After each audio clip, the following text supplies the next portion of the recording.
Bonjour et bienvenue. Cette vidéo va vous permettre d'en savoir plus sur ce programme de financement qui est le Fonds de développement économique francophone des Prairies.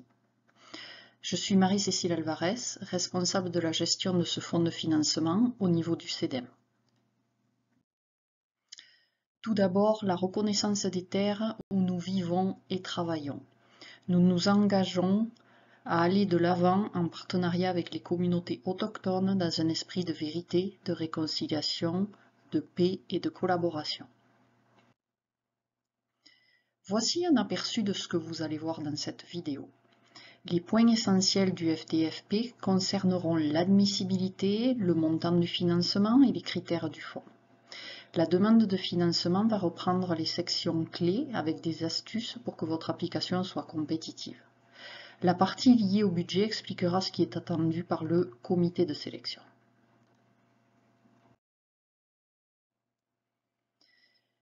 Le Fonds de développement économique francophone des Prairies est un programme de financement pour le développement économique des communautés francophones.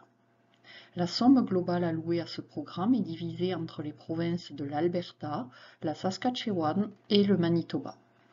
Pour le Manitoba, c'est le CEDEM qui gère ce programme.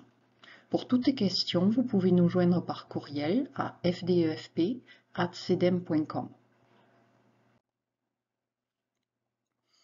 Le Manitoba a une enveloppe budgétaire de 170 000 $ par année. Le maximum accordé par projet est de 75 000 $. Ce programme s'étend sur 3 années, de 2023 à 2026. La vague de l'hiver 2024 est ouverte jusqu'au 16 février. Une fois le projet accepté, il devra se réaliser avant le 31 mars 2025. Pour l'hiver 2025, le projet devra être réalisé avant le 31 mars 2026. On conseille le plus possible de demander le maximum de 75 000 $ pour le projet. Le fonds n'avance pas les frais, mais effectue uniquement des remboursements qui se font sur présentation d'une facture avec preuve de paiement. Il n'y a pas de matching demandé comme d'autres fonds de financement. Cependant, il reste avantageux de montrer au niveau du budget que vous avez d'autres sources de financement, ce qui démontre que vous avez des partenariats qui supportent votre projet. Les organismes francophones à but non lucratif sont éligibles à déposer une demande de financement. Par contre, les municipalités ne le sont pas. Les CDC peuvent déposer une demande pour un projet qui se réalise dans la municipalité.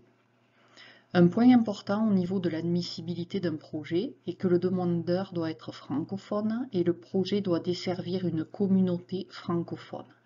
Tous les documents sont en français et doivent être rédigés en français. Les communications se font aussi en français puisque c'est un fonds dédié aux francophones. Les projets doivent démontrer un impact réel et des retombées claires et mesurables dans au moins un des secteurs suivants. Qu'est-ce que l'impact réel d'un projet? Vous devez pouvoir montrer concrètement par des photos par exemple un avant et un après. Si vous créez un musée avec une salle d'exposition, vous faites des travaux de construction ou de rénovation avec un aménagement intérieur pour accueillir une galerie. À ce stade, vous allez montrer le bâtiment dans son état initial et à la fin des travaux. Pour avoir des retombées claires et mesurables, le projet doit être générateur de revenus et avoir un impact économique à l'échelle communautaire francophone. Le projet s'inscrit dans les priorités de développement d'une région, d'une municipalité ou d'un plan stratégique local. Il est important de mettre en avant un potentiel de croissance appréciable qui provoque un effet multiplicateur dans l'économie régionale. Voici la liste des dépenses admissibles. Les salaires et frais administratifs peuvent cependant être inclus dans la contribution en nature de l'organisme bénéficiaire.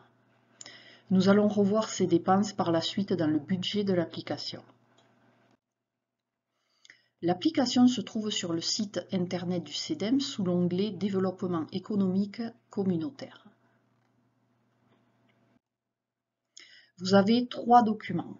La présentation FDFP explique ce qu'est le fonds de financement avec un rappel des dates d'ouverture et de fermeture des applications.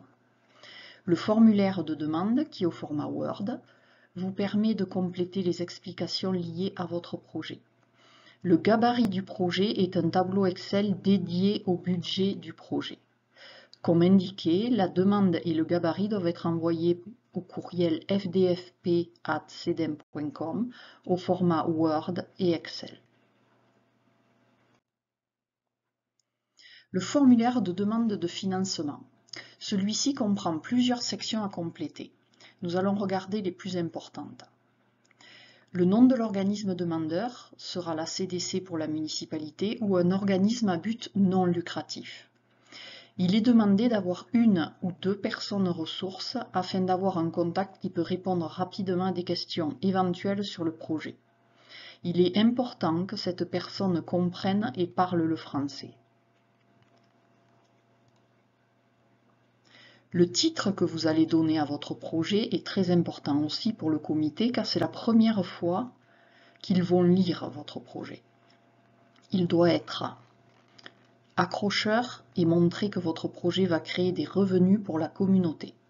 La durée du projet doit être comprise entre les dates indiquées par la suite. Les dates sont en fonction des périodes d'ouverture du fonds. La date de fin est toujours un 31 mars, fin de l'année fiscale. Le descriptif détaillé du projet. Dans ce descriptif, vous expliquez quel est votre projet, comment le mettre en place, quand le mettre en place et si vous avez des partenaires et ou des appuis politiques. Le comité va lire ce texte pour avoir une idée générale du projet et s'il correspond aux critères du fonds. Au niveau des secteurs, choisissez celui ou ceux qui se rapprochent le plus de votre projet. Chaque secteur coché nécessite une explication. La clientèle visée. Il est important d'indiquer que votre public sera francophone. Concernant les activités du projet, cette liste reprend toutes les étapes que vous allez mettre en place pour arriver à la fin de votre projet. Par exemple, la création d'un comité de travail avec des bénévoles ou l'embauche d'un consultant, le contact des contracteurs pour quels travaux. Les indicateurs de rendement. Ce tableau va démontrer l'aspect économique et l'impact structurant de votre projet. La création d'emplois peut être un emploi d'été qui a été subventionné pour ce projet. L'utilisation, par contre, du personnel de l'équipe des espaces verts pour l'entretien extérieur du projet sont des emplois maintenus et non des emplois créés. Le nombre d'organismes aidés sont les organismes qui vont utiliser et ou bénéficier du projet. Ce ne sont pas les partenaires du projet. L'effet levier de votre projet équivaut à la somme des financements reçus pour le projet moins le montant du FDFP et la participation du demandeur. Par exemple, si le coût total du projet est de 100 000 $, le FDFP offre 75 000 $ et le demandeur 5 000. Les autres financements sont de 20 000 $. Votre effet levier est par conséquent 20 000 $. Les partenaires seront les personnes qui vont travailler sur le projet, que ce soit un service payant ou en nature ou un appui politique. Vous avez toujours la possibilité d'ajouter d'autres indicateurs que vous jugez pertinents pour valoriser votre projet. La capacité à gérer le projet. C'est un genre de CV qui permet aux membres du comité de savoir que vous, personne ressource, allez être en mesure de bien gérer ce projet. Les partenaires, eux, sont une partie importante de votre projet. Pour chaque partenaire confirmé, vous devez avoir une lettre d'appui qui explique la nature de la contribution. Cette lettre sera jointe à votre demande de financement. Les ajustements du projet. Si le montant de la subvention attribuée est moindre, le comité veut savoir si vous avez pensé à un plan B ou non et quel genre d'ajustement vous proposez de faire au niveau des phases du projet et du budget. Le gabarit du projet. Ce tableau Excel reprend le budget global de votre projet. Il doit être équilibré, c'est-à-dire que le total des revenus de la ligne 16 doit être égal au total des dépenses de la ligne 28. Les contributions en nature que vous indiquez à la ligne 15 doivent être égales aux dépenses en nature de la ligne 26.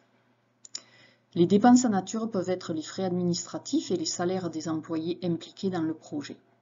Au niveau des revenus, vous pouvez avoir plus de 3 sources de financement. Le tableau est adaptable à votre projet. La subvention demandée au CEDEM sera de 75 000 $, le maximum autorisé. Les montants affichés sont issus de devis, de lettres d'appui et de tout autre document pertinent à l'évaluation de votre projet par le comité de sélection.